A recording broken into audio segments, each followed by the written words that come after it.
Hey guys, welcome to the HKC 217 podcast powered by All Seasons Energy, and this episode is sponsored by the Soul Plane Car Company. And we just want to say a massive thanks to John for coming out to every round and coming out to test days and stuff like that. And he's just been a real massive help. He pays for his tyres sometimes, and he's also brought you some waterproof socks at Ellough Park, which worked, and we'll talk about that later. So massive thanks to John. Comes and supported us via Patreon probably for nearly 2 years now, so he's a massive help, and his help is appreciated at every round. So as we roll into episode 33, this week we are going to cover.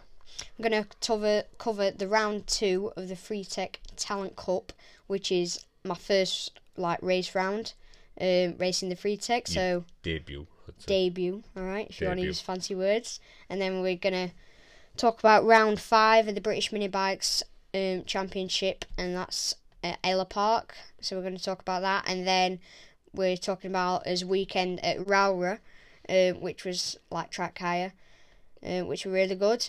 The MotoGP Fantasy League update, we're going to talk about that, and then the amazing news that we've been invited to MotoGP at Silverstone.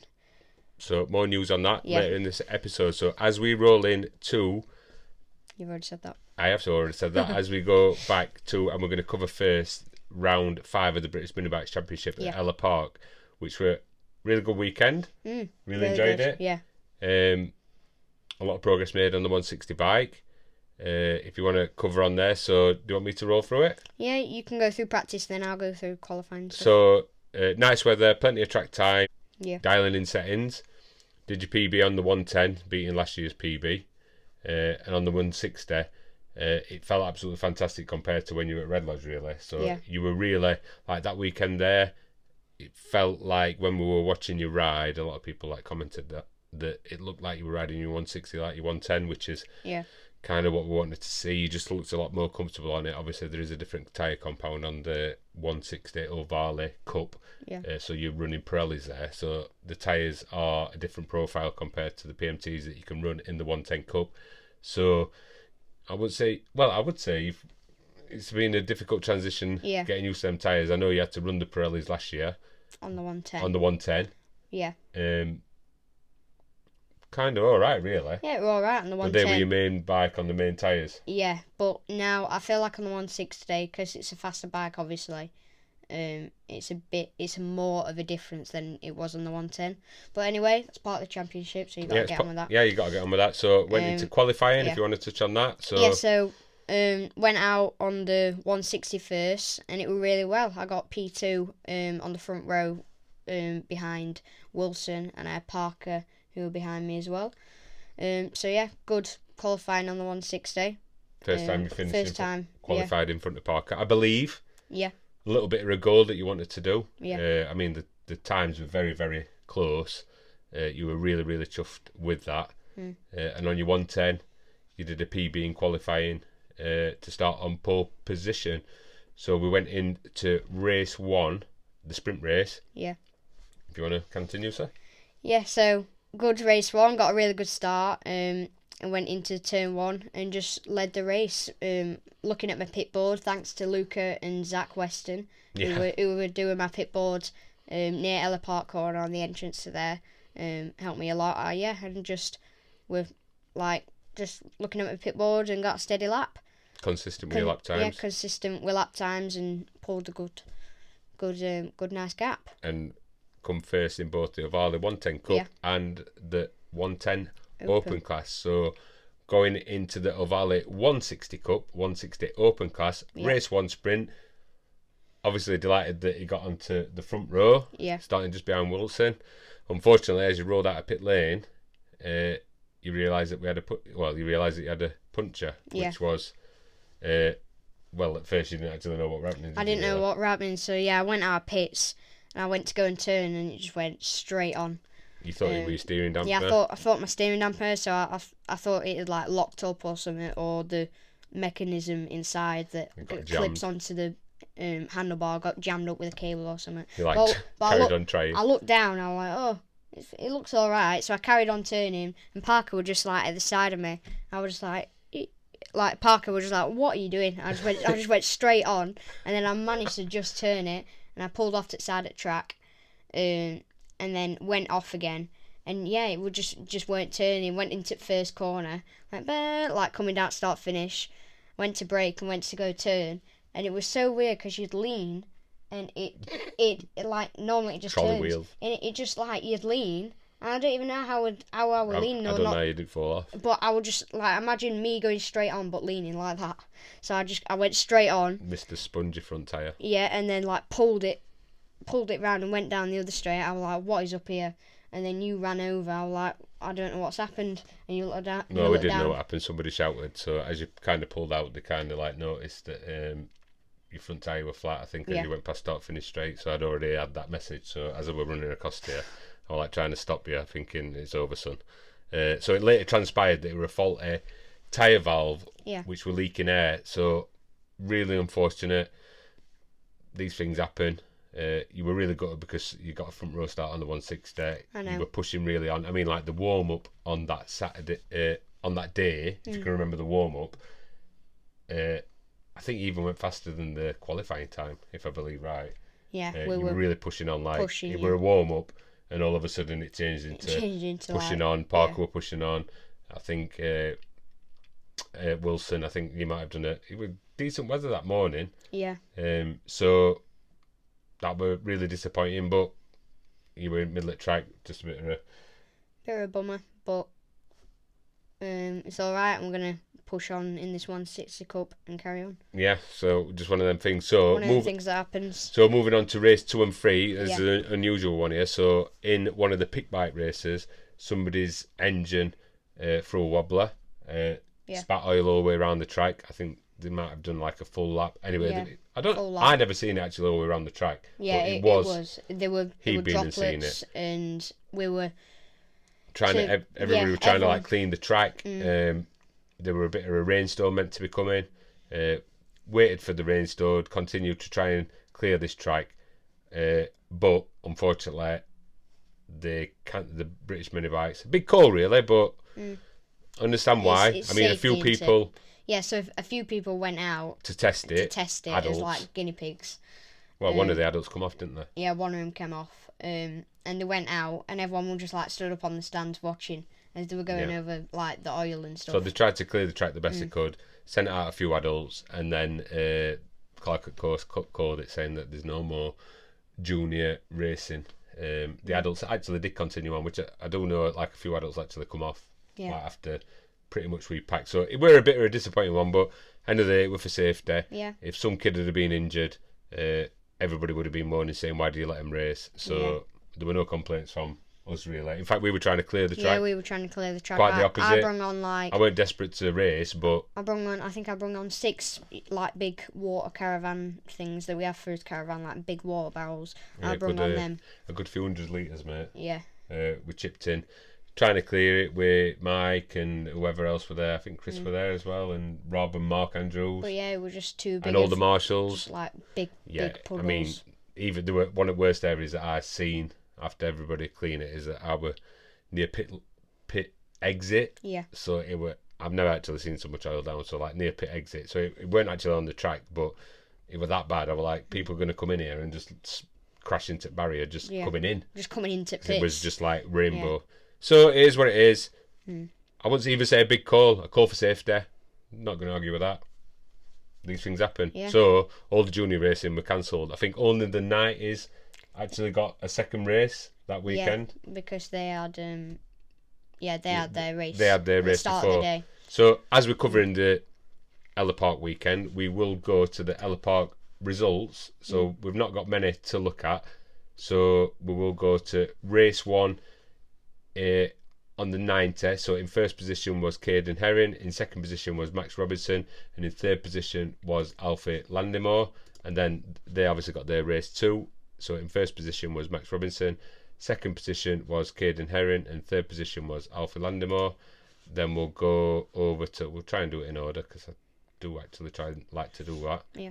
So in race 1 of the Open Class 110 Cup, that was Hudson Cooper in first position, Parker Cesaro in second position, Chloe Gleason in third position, Max Robinson. So in the O'Varley 110 Cup, this is hard to remember. I'm sure Hudson come first. I think Max Robinson come second and Chloe Gleason come third, which were really good. I think it was. I don't know if it was Max's first 110 O'Varley podium, or it might have been his second one. So that's the O'Varley 110 Cup. Again, the results aren't really separated there. So we will move forward to the Mini GP 160. So unfortunately, Hudson's right at the bottom of the pile there with a DNF, which is actually a DNS. So in first position were Wilson Dilks. In second position was Parker Cesaro. In third position was Daniel Stevenson. So that's in the open class. So congratulations to them. In the 160 Cup, I believe it was Wilson Dilks and Joshua Herring in second. I'm not sure there because again it's not actually separated. So we will go over to Mini Bike 140. Is that what we do next? Yeah. So Mini Bike 140. Ben Lord come in first position. Jamie King come in second position, which is Pit Bike Sonic. Yeah. In third position was John Bishop. Wow. Say it once. Bisinati. Yeah, there you go. Done. Is results by class any different there? I'm just doing overalls there, so not. That's that. In the mini, what else? And the Mini Bike 160. Oh, sorry, race 2 of the 140 Pit Bike. Josh Bisonetti in first position, second position Jamie King, and third position Mark Portis.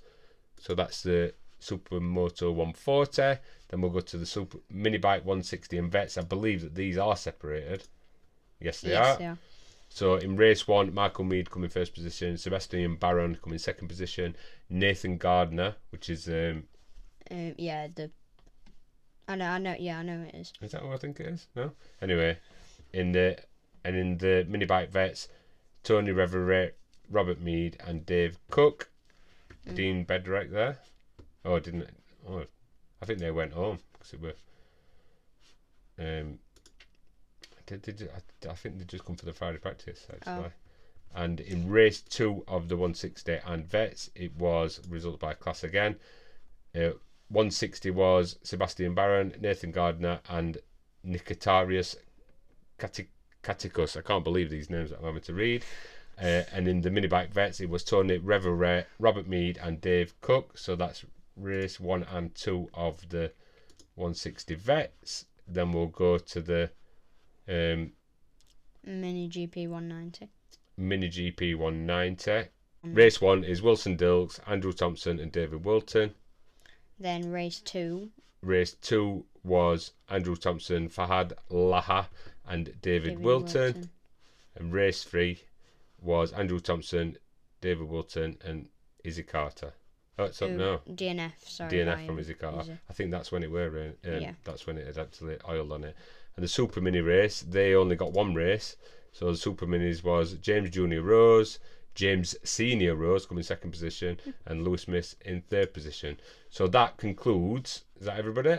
110, 190, 160, 180. Right, that concludes Ellough Park. So a little bit disappointed that we didn't get to race on that Sunday, but hey ho, no point whining about it. No point sniping comments about it. It is what it is. It was a safety concern. Yeah.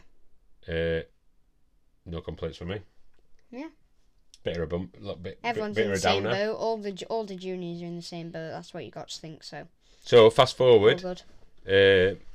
Well, sorry, I say fast forward. So we need to rewind. I do apologise because we've been a little bit behind with the podcast. Yeah. If you do want to try and keep up with everything up to date as quick as possible, it's worth obviously following us on socials. And the vlogs seem to be coming out quicker than the podcast at the moment. The vlogs are doing really well. Really enjoying doing that. So if you got on the vlogs, you will probably find out these results a little bit before. Yeah. So this was your debut at the Freetech Talent Cup on a 125 17-inch Freetech bike. Yeah. So take us through that weekend. What were your thoughts on that weekend? So this were a Friday only. Yeah. So went there. We're a bit nervous, to be honest. Going there, a bit nervous, but also really excited to race it. You had a couple of practice weeks. Couple of practice weekends. Evenings. At Whilton. But yeah, I was pushing on really good and on the practice days, so I was quite confident going in.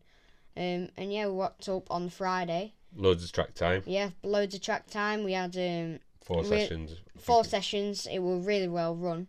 We had us like briefing and stuff where they talked about like the day and what they're gonna do, and then went out for his practices, and then I'm pushing on all right. We changed a lot of settings. Yeah, massive shout out to Hudson Kenner and Mike Carr as well. Yeah, absolutely, Mike Carr. I mean, like we wouldn't be there if it weren't for Mike Carr. He prepped up bike for us before, after we got this bike, and yeah, he was the one who like, let's have a introduced us into this class, and like we really did. We went up and watched him at Teesside. That was the reason why we went up to Teesside, to see how it run, watch Arne, watch Laken. Yeah. And yeah, we really liked it at Teesside, didn't we? It come about a bit unusual. This Hudson did really well on the Whilton Mill evening rounds. It weren't really planned that we were going to actually enter probably any races this year. Yeah, we were aiming for Pembrey, to get up to speed for Pembrey, and do like some practice evenings and stuff. Maybe do some of the Friday practices with the Freetech thing, but I think after maybe even after the first one there, I wouldn't say you were pushing on Arne, but you weren't far behind Arne. Probably on the first time you went out there after a few sessions. You weren't pushing on it, but you weren't far behind him lap time wise. So we're like really impressed. And then went down the second weekend. I don't think were Arnie there that second time. No, Arnie weren't there that second time. But you did really well. Improve your lap times from when you went before. And on the way home, I said to you, "Listen, in 2 weeks' time, there's a round here at Whilton Mill. Do you want to do it? It's a Friday only. You can do it if you want to do it." And you said, yeah, absolutely. You wanted to do it, didn't you? Yeah. So we did plenty of practice time on the Friday, all the way up. You did Super Pole qualifying, which was pretty cool. Yeah, so pretty take cool. us through Never that. done that. So yeah, went out for the Super Pole, and we all lined up in the pits. So it were Laken and Arnie in front of me, and then I was here. So they sent out all the mostly faster people in the first, the first pack. I don't think that was planned. No, it weren't planned, but Hudson said that, oh yeah, you three go out. So you guys you had 5 minutes like warm up before Super Pole. Yeah, sorry, yeah. 5 minutes warm up, and then you went into the pit area, holding area as such, and then they went out one by one. I think they let you next rider go after you got to Christmas. Did 3 or 4 at a time, and then kind of reset the track. But yeah, it was one flying lap out. Well, one warm up lap. One warm up lap, and then you're over the line, and then you do your fast flying lap, and then you go over the line and go straight into pits. But it was really exciting. A lot of pressure. A lot of pressure. Just for one lap. 1 lap wonder. Normally used to building up, because you normally build up in qualifying. You build up, and then you go right, and this is the lap where I'm pushing hard. But you have to turn it on like that. So I'd say it was quite hard. Fun though. Qualified in third, yeah. Laken got pole position. Laken was first position, Arnie Carr in second position, and Hudson in third position. And then it rolled into the afternoon, so you went into heat 1, which I'll pull up the data there. So in heat 1, Laken come in first position, Arnie come in second position, Hudson come in third position. Bike wasn't right there, but we were changing a lot of things even up to this point here. Hudson kind of suggested a few other things. I mean, you were quite happy with coming third on the podium on your first race. Yeah. Laken's fastest lap was 55. Laken's was 55.2. Arnie's fastest lap was 55.6, and Hudson's fastest lap was 57.9. So a little bit behind Arnie. Yeah. Actually stayed with him for the first couple of laps. Yeah. And obviously they creeped away a little bit. Hudson kind of sat in a little bit of middle on that one. Yeah, we were changing things. We were changing the suspension and stuff, and the fork weights and stuff like that, and changing how the spaces in the forks and stuff like that. So it weren't 100% right. Yeah, it weren't 100% right. You knew that you couldn't really push any further. I couldn't push any further. And Hudson Kenner kind of called this. He went, by the end of today, he's going to be pushing that bike to its limit, and we need to get these changes in. And you're absolutely bang on right. But you, again, should be disappointed with getting a podium. Yeah, it was First really race good. in there. I mean, how far behind were you? So you were a good, like nearly 10 to like 35 seconds behind Lakin crossing line. Yeah. Not too bad. So then we go into heat 2 and kind of like tweaked a lot more settings on this one, got everything dialed in. You were really confident, thinking I'm going to be on it here a little bit. Lakin got off to a good start. I think he led the race. I don't think he led race, did you? No, I didn't. No. Lakin got off to a good start. Arnie got off to a good start. Hudson got off to a good start, and then we're really, really close here. Arnie creeped away a little bit. Is this where you like eventually started to catch? So towards Arnie creeped away, and because we had it was some quite big changes, but we needed to do it because we'd be still changing on race 3, so we needed to do all the changes here, and then so I needed to get used to it in the middle of the race. So at the start of the race I was like, oh yeah, it's alright, and the problem I was struggling was like front end, like lack of grip on the way in, and it was chattering away from me, but it weren't doing it for the first couple of laps. I was like, alright, and then I realised because of these changes we were like, oh, you can push on a lot more here, so I started pushing on more, and then I realised, oh, I'm catching up Arnie here at this point, and I carried on pushing, and I pushed really hard, and I caught up behind like Arnie, and I was trying to follow Arnie. And you can see there in the projected, in the actual lap times there, that you did like a 58, 57, 56, 56, 56, 55, 56, 56, 56, 56, 56, 56, very close to Arnie. It did. You actually said I just needed like one more lap. I needed one more lap, but I was trying to get him on the last lap. I seen the last lap, but I'm like, I need to get him. So I tried it up Christmas, I tried to go up inside him. Couldn't go up inside him there. Lost a bit of time. Caught him back up on infield. Then tried to get him into they were a late dive into. I think Arnie realised you were there as well. Yeah. So a late dive into the boot. And then we just came around to the finish line. How far away we were? Can you see the gap by the end of the lap? So over the start, well, this is a nice stat that I've not actually looked at here. So Lakin crossed the line at 11 minutes 10 seconds. You and Arnie crossed the line at 11 minutes 20 seconds. So you were both like 10 seconds behind Lakin. Yeah.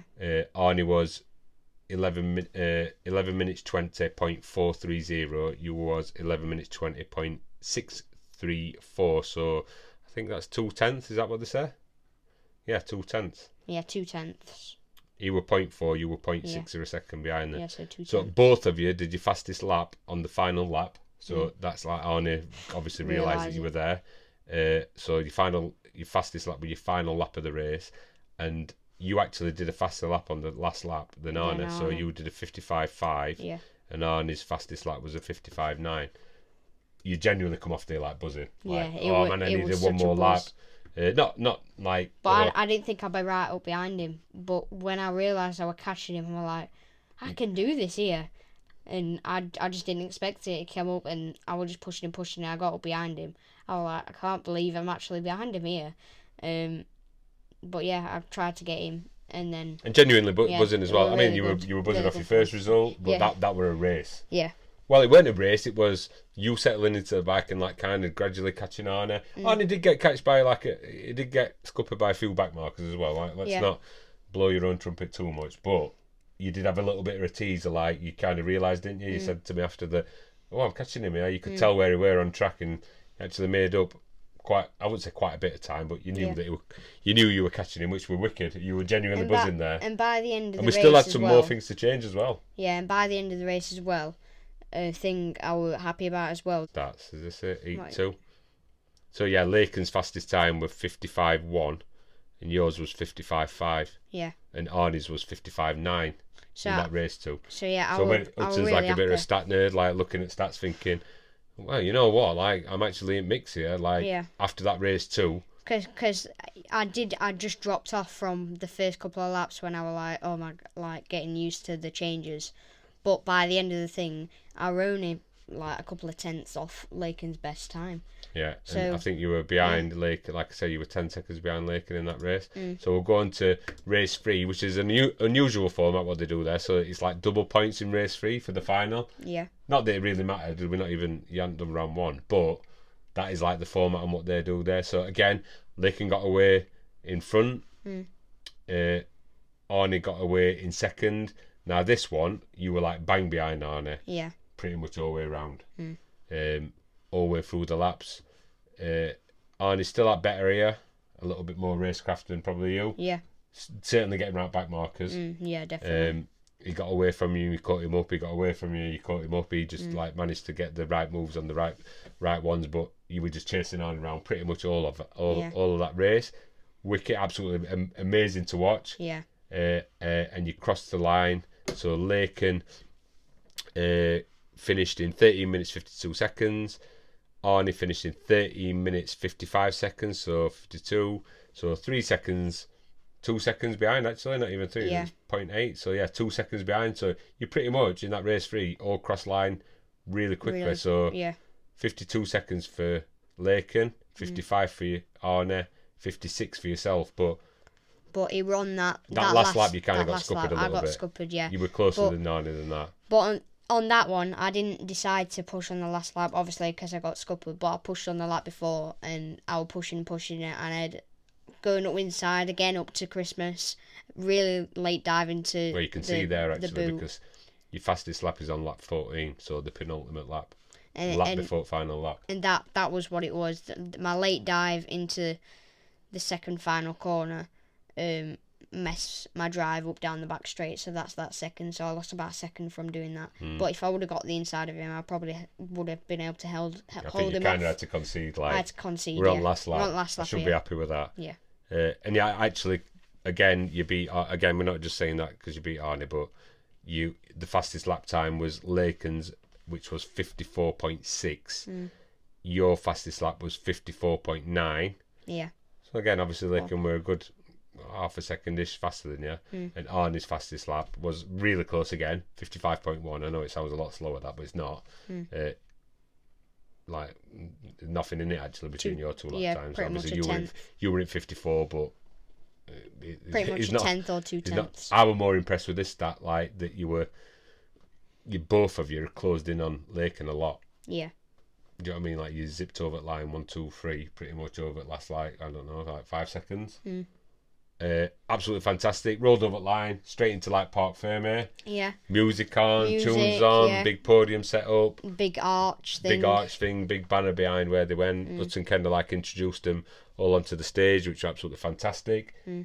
Introduced Hudson. He'd clearly watched the racing. A lot of people went down there as well. So on the Friday, the endurance riders are just practicing. Yeah. So it seemed like a lot of them were like watching all weekend. Obviously, they were just practicing. Sorry, on that Friday.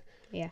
A lot of them come and spoke to you over that day. A lot of them come down to the podium at their end. Yeah, a lot of them. Amazing, it was just an amazing atmosphere, and all the people there were a lot of people who just came down and said, like, you're doing amazing. Say it's your first race on that bike.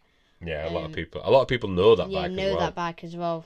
But so it was Phil Atkinson. Phil Atkinson's, yeah, that's. So it must be like some kind of famous bike here because it's got some like everybody just recognises that bike. Yeah. So yeah, Hudson kind of described the race, talked about Hudson, said that he'd come down to a couple of practice. Really nice to know that he'd watched the racing. Yeah. He'd helped us as well.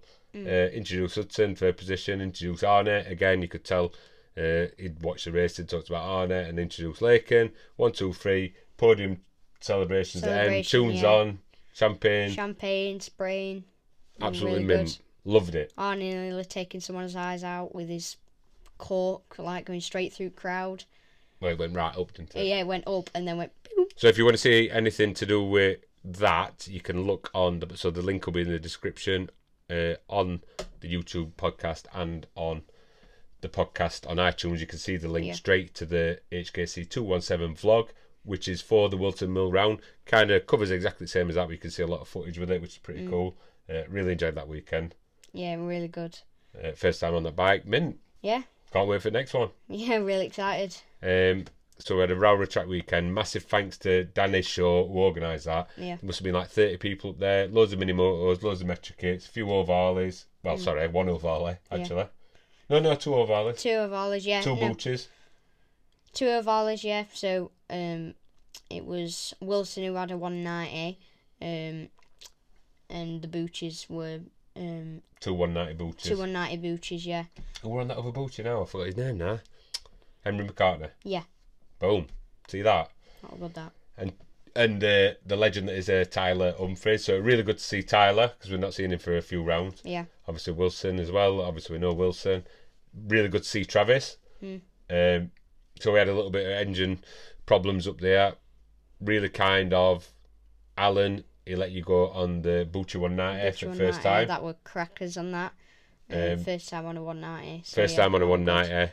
Obviously a similar GP chassis, which you really enjoyed. You were actually like, wow, that's an arm puller. Yeah.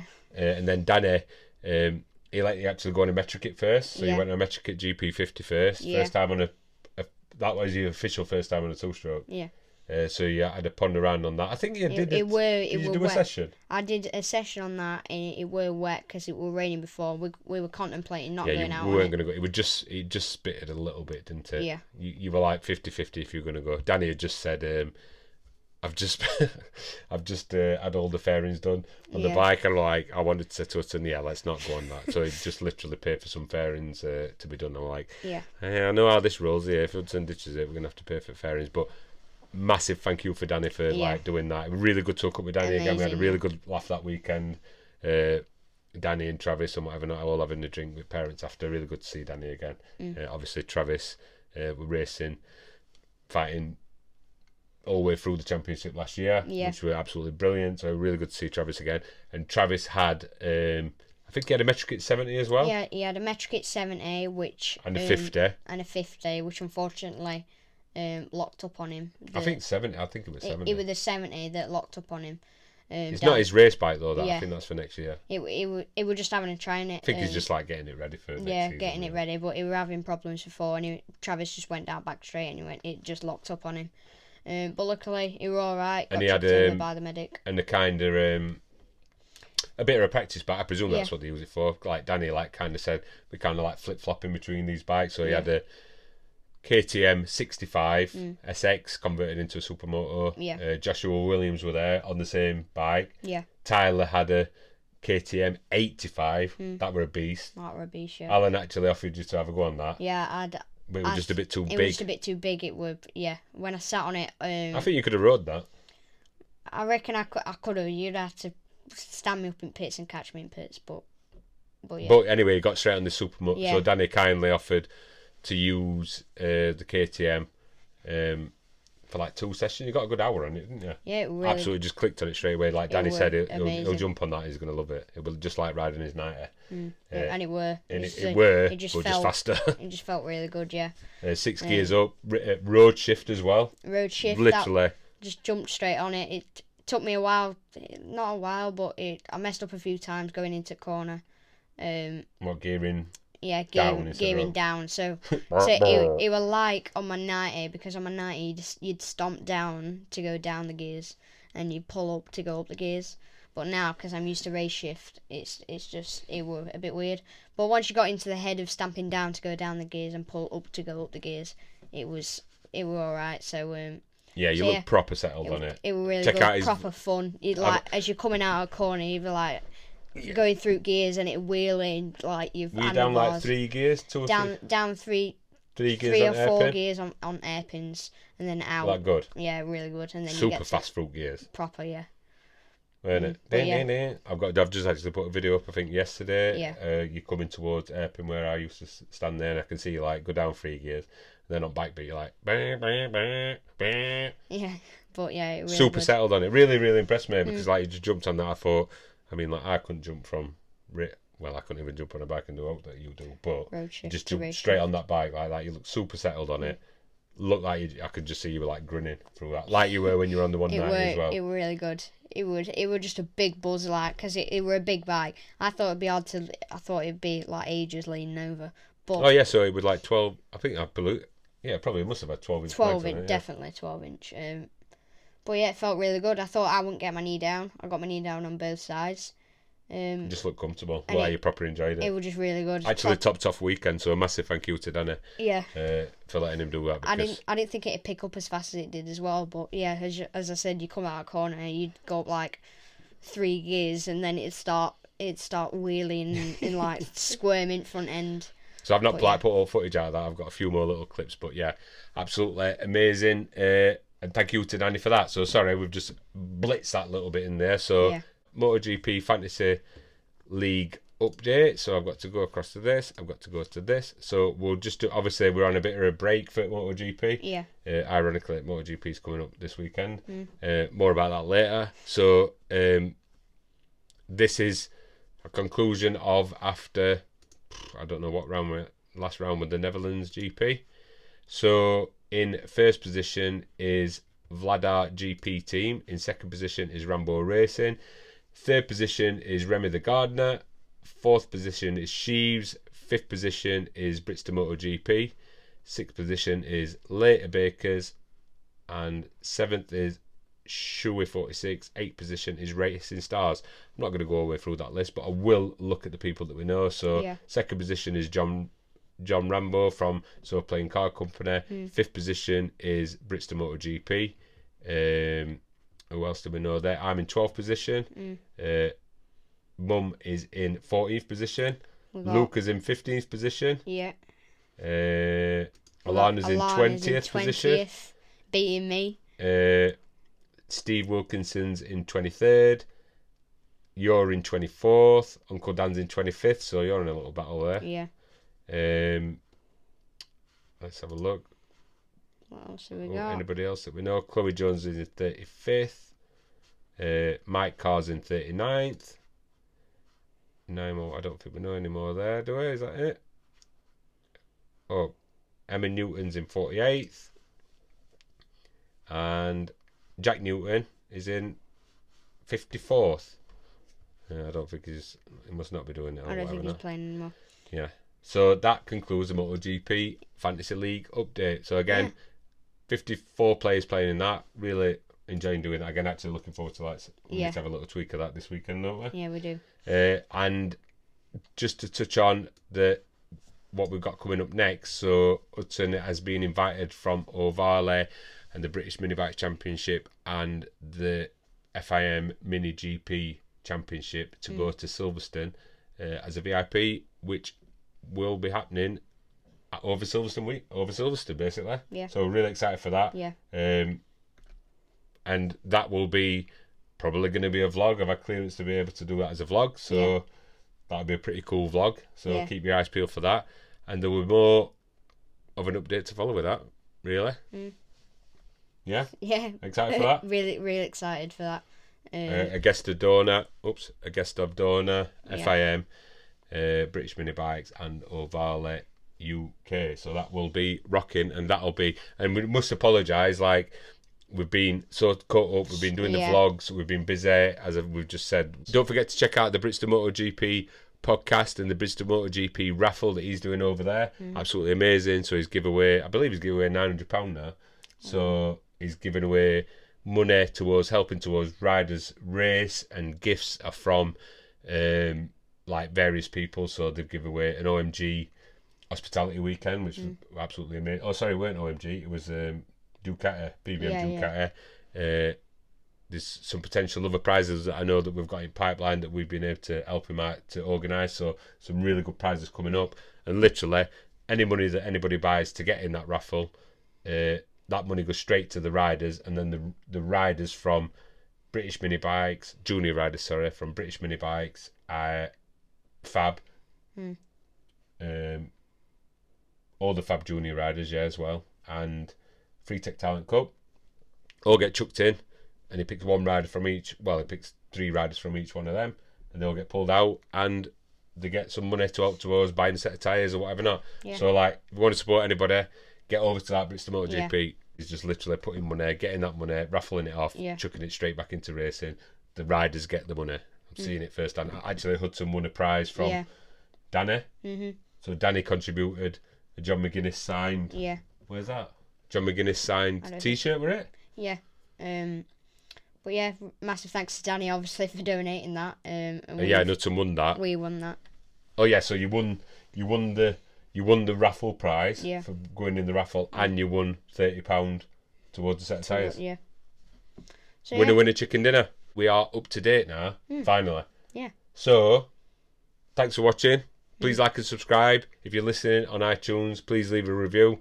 If you're watching on YouTube, please like and subscribe. Yeah, it all helps. Don't forget to head over to the HKC 217 vlog. You will always find information quicker on the vlog than on the podcast now, because it takes a little bit of a while to stack up a little bit of information to say on the podcast. So check out them vlogs, and check out his socials as well, because obviously you'll keep up to date. There's obviously race reports. That race report there were published from Ellough Park, like 2 days after Ellough Park happened. So yeah, keep your eyes peeled for Silverstone.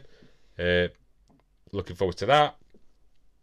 And and that about concludes it. That concludes it. Thanks for watching. Like, subscribe. It's free. So on that note, see you on the next one. Don't forget to check the vlog. Socials will always be first. Get on the vlogs. See you at the next podcast. Bye. Bye.